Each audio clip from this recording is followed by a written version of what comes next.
The diner was quiet that morning, filled with the clinking of coffee cups and the low hum of conversations. At a corner booth sat Mr. Howard, an 81-year-old veteran, who had served his country with honor decades ago. Despite his age, he still carried himself with quiet dignity, his military jacket folded neatly over the seat beside him. A group of bikers barged in, loud and reckless, disturbing the calm atmosphere.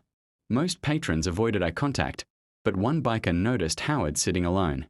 With a sneer, he swaggered over, mocking the veteran for his age and frailty.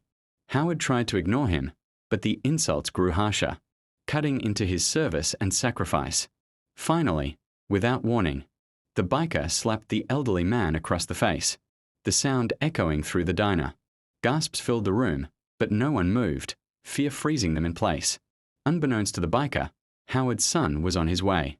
22 minutes later, the door swung open and in walked Captain Daniel Howard, a decorated Army officer fresh from duty. The room seemed to shift as he entered, his presence commanding respect. Spotting his father's reddened face, Daniel's expression hardened.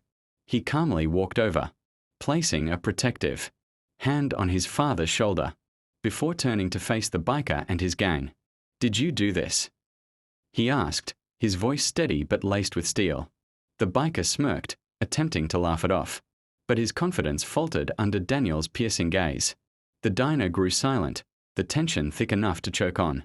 Daniel leaned in, his tone low but powerful, telling the biker exactly who his father was, a man who had sacrificed his youth, his health, and his peace of mind for a country that allowed men like him to sit freely in that diner.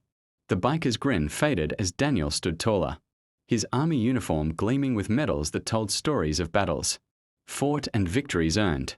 Other patrons began to murmur, their courage returning as they realized the weight of the moment. The biker tried to bluster, but Daniel's firm stance and sharp words left him cornered.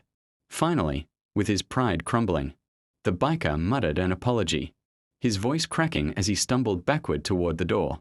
His gang followed, their bravado gone. Daniel sat beside his father, gently patting his hand. The diner erupted into applause, not just for the confrontation, but for the reminder that true strength lies not in fists or cruelty, but in honor and respect. Howard, his eyes moist, whispered to his son, "You didn't just stand up for me, you stood up for all of us."